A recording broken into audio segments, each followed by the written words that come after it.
Hello guys, welcome back to my channel. నేను నా ఆశలు.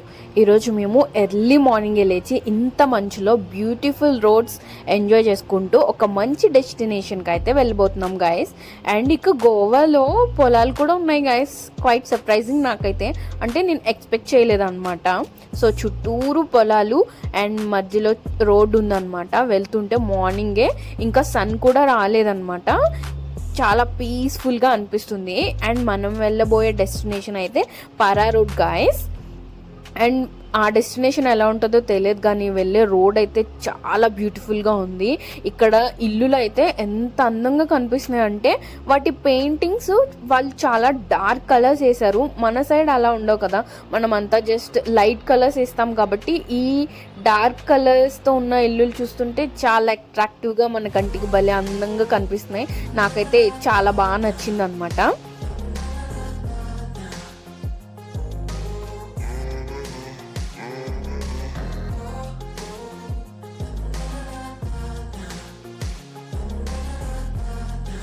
అండ్ ఇక్కడ ఒకే చోట ఎన్ని పెంకుటిల్లులు ఉన్నాయో చూడండి గైస్. ఆఫ్టర్ లాంగ్ జర్నీ మనమైతే వచ్చేసాం మన డెస్టినేషన్ పరా రోడ్కి. చూడండి గైస్, ఎంత పీస్ఫుల్గా ఉందంటే ఇక్కడ చాలా చాలా బాగుంది. ఫుల్ కొబ్బరి చెట్లు అనమాట, రోడ్కి అటు సైడ్ ఇటు సైడ్, అండ్ మధ్యలో రోడ్. ఇదే లొకేషన్. అండ్ ఇక్కడ మనకి డియర్ జిందగీ షూటింగ్ కూడా జరిగింది. ఇక్కడ ఫుల్ చెట్లు ఉన్నాయి గైస్, ఎంత చల్లగా ఉందో. అండ్ కొండలు ఉన్నాయి, చివరి కొండలు ఉన్నాయి అనమాట. ఫుల్ మంచుతో కవర్ చేసేసింది. ఇక్కడ మనకి ఎంత ఎర్లీ మార్నింగ్ వస్తే అంత ప్లస్ పాయింట్ అనమాట. లేదంటే మనకు అసలు ఫోటో దిగడానికి కూడా ఉండదు, ఫుల్ క్రౌడ్తో నిండిపోతుంది. అందుకనే మేము అంత ఎర్లీగా వచ్చాము, అందుకే ఇంత ఖాళీగా ఉంది. మేము చక్కగా వీడియోస్ తీసుకున్నాం, ఫొటోస్ దిగాం, రోడ్ మొత్తం మాదే అన్నట్టు ఎంజాయ్ చేసామన్నమాట. చాలా పీస్ఫుల్గా ఉంది. జస్ట్ అలా స్టార్టింగ్ నుంచి రోడ్ ఎండింగ్ వరకు వాకింగ్ చేసుకుంటూ కూడా పీస్ఫుల్గా వెళ్ళొచ్చు. అండ్ ఇక్కడ నాకు టచ్ మీ నాట్ ప్లాంట్ కనిపించింది గైస్. నేనైతే ఇదే ఫస్ట్ టైం చూడడం, ఎప్పుడు వినడమే కానీ ఎప్పుడు దీన్ని ముట్టుకోలేదు. సో భలే ఆనందం వేసింది నాకు ఇది చూడగానే. ముట్టుకుంటే మొత్తం అన్నీ అలా క్లోజ్ అయిపోతున్నాయి అనమాట, లీవ్స్. అండ్ ఇంకా ఫుల్గా ఎంజాయ్ చేసాం గైస్. ఈ రోడ్లో అయితే మేము ఫుల్ ఆడుకున్నాం, తిరిగాం.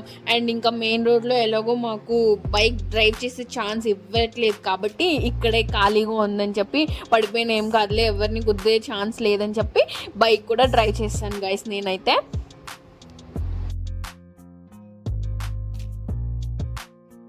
ఇంకా నెక్స్ట్ డెస్టినేషన్ వచ్చేసి ఈవినింగ్ సన్సెట్ చూడడానికి క్యాండోలియం బీచ్కి అయితే వచ్చాం గైస్.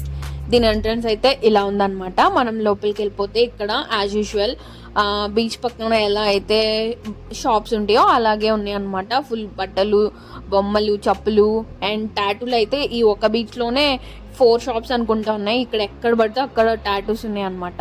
సో ఇవన్నీ దాటుకొని మనం ముందుకెళ్తే పాత్ ఇలా ఉంటుంది. ఫుల్ శాండ్తో ఉందన్నమాట స్టార్టింగ్ నుంచి ఈ బీచ్.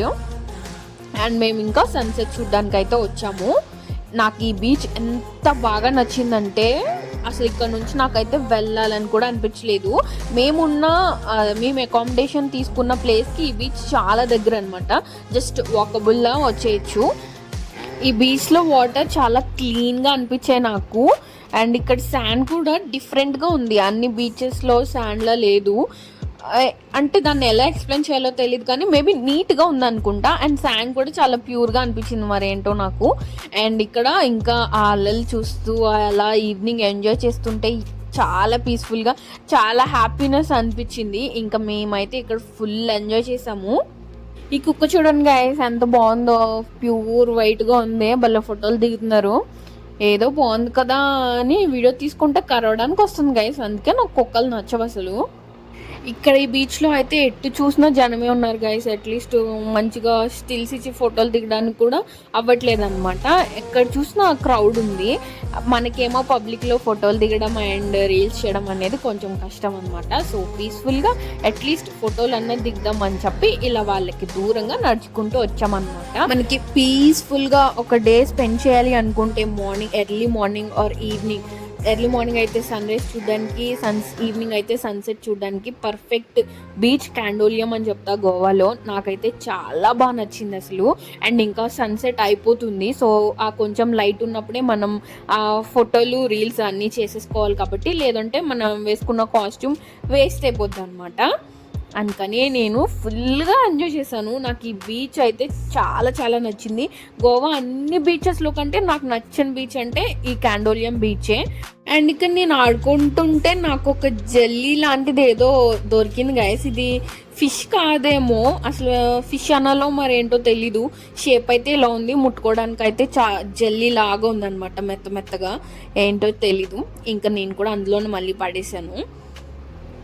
అండ్ ఇంకా ఇక్కడ నుంచి నేను ఇంటికి తీసుకెళ్ళడానికి కొన్ని గవ్వలు రాళ్ళు అయితే ఏరుకున్నాను గైస్. నాకు ఇది ఒక అలవాటు అనమాట. ఎక్కడికి వెళ్ళినా అక్కడ నుంచి నాకు నచ్చితే ఏదో ఒకటి తెచ్చుకోవడం. సో గోవా నాకు ఇచ్చిన రాళ్ళు అనమాట ఇవి తెచ్చుకున్నాను నేను.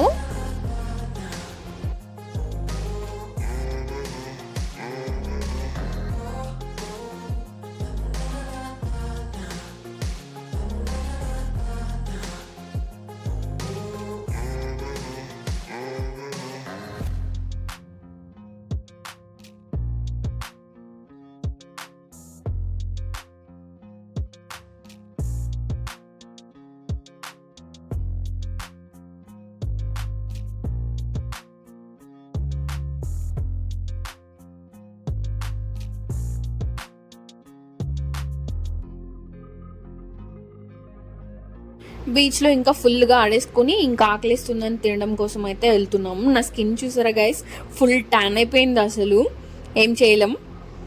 అండ్ ఇంకా తినడానికైతే మేము ఫ్యాట్ ఫిష్ అనే ఒక కెఫేకి వచ్చామన్నమాట. ఇక్కడ చూడండి, ఇవన్నీ బతికే ఉన్నాయి గైస్. ఎంత పెద్ద పెద్ద క్రాబ్స్ ఉన్నాయో. వీటిని కావాలంటే మనకి అప్పటికప్పుడే వాళ్ళు కుక్ చేసి ఇస్తారనమాట. అండ్ ఇంకా ఇవేవో పేర్లు కూడా తెలియదు గైస్. అవి మాత్రం రొయ్యలు ఎంత ఉన్నాయో చూడండి, చాలా పెద్ద పెద్ద రొయ్యలు. అండ్ ఇవి కూడా ఇంకా క్రాబ్స్, ఫిష్లో చాలా చాలా టైప్స్ ఉన్నాయన్నమాట. అండ్ క్రాబ్స్ అయితే బతికి ఉన్నాయి కానీ ఫిష్ అయితే చనిపోయినాయి అనుకుంటా. అండ్ ఇంకా ఇవి బొమ్మలు ఉన్నాయి గైస్. అంబియన్స్ అయితే చూడండి గైస్, సూపర్ ఉందన్నమాట. అండ్ ఇంకా దీని పేరు అయితే ఫ్యాట్ ఫిష్ కాబట్టి ఇక్కడ ఫిష్ చాలా ఫేమస్. సో మేము ఇంకా లాబ్స్టర్ ఆర్డర్ చేద్దామని, లాబ్స్టర్ కావాలి అని వెయిటర్ వచ్చినప్పుడు చెప్తే, అయినా మేము కొనలేమనుకున్నాడో మా మొక్కలు చూసి ఏం అర్థం చేసుకున్నాడో తెలియదు కానీ మేము ఆర్డర్ చేసిన వెంటనే అది 5,000 అని చెప్పాడు అనమాట. జస్ట్ ఒక్క పీస్ లాబ్స్టర్ 5,000 అని చెప్పాడు. ఆర్డర్ చేసిన వెంటనే వెళ్ళి ఫుడ్ తీసుకురాకుండా కాస్ట్ చెప్తున్నాడు ఏంటి, మేము కొనలేమనుకుంటున్నాడా అని ప్రెస్టేజ్కి పోయి అతని వైపు ఒక సీరియస్ లుక్ ఇచ్చి ఏదేమైనా సరే అదే తినాలి అని అనుకోకుండా దెబ్బకి మేము ఆర్డర్ అయితే మార్చేసాం గైస్. అతను ఏమనుకుంటే అనుకున్నాడు, మమ్మల్ని అయితే బతికిచ్చాడని లోపల అయితే హ్యాపీ ఫీల్ అయ్యాం. లాబ్స్టర్ 5,000 ఏంటి గైస్, చిన్న పీస్ లాబ్స్టర్ గైస్, ఒక్కరికి కూడా సరిపోతుంది. జస్ట్ అందరము టేస్ట్ చేయడానికి కూడా సరిపోదు. లాబ్స్టర్ గిబ్స్టర్ మనకెందుకులే అని చెప్పి fish, crab, prawns, naans and ice cream ఇవన్నీ ఫుల్గా తిన్నాం అనమాట. టేస్ట్ అయితే సూపర్ ఉంది. అండ్ ఇంకా తినేసి ఈరోజు ఇంకో బీచ్ కవర్ చేద్దామని చెప్పి కలంగుటే బీచ్కి అయితే వచ్చాం guys. Goa is famous for beaches కదా, సో ఎక్కువ బీచెసే ఉన్నాయన్నమాట. సో బీచెస్లో స్పెషల్గా అంటే ఇంక ఇక్కడ ఏం లేదు, తినేవాళ్ళు తింటున్నారు, తాగే వాళ్ళు తాగుతున్నారు అంతే. ఇక్కడ క్యాండిల్ లైట్ డిన్నర్ చేయొచ్చు. అండ్ చాలా రెస్టారెంట్స్ ఉంటాయి ఇక్కడ పక్కనే. అండ్ వాళ్ళ అంబియన్స్ని వాళ్ళైతే ఇలా సింపుల్గా చాలా అట్రాక్టివ్గా క్రియేట్ చేసుకుంటారు, ఫుల్ లైట్స్తో మనల్ని అట్రాక్ట్ చేసేలాగా అనమాట.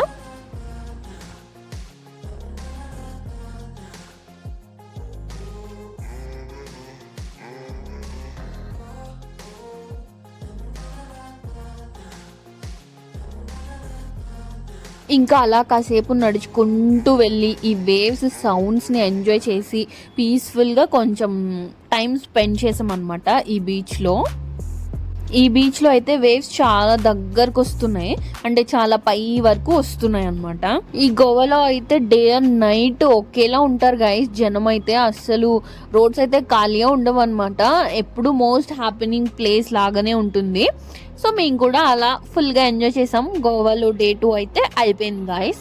Thank you for watching till the end. మళ్ళీ నెక్స్ట్ వ్లాగ్లో కలుద్దాం. ఇంకా గోవాలో ఏమేమి చూసాం, ఏమేమి చేసాము అనేది. Bye bye. Please like share subscribe. నేను నా యశలు.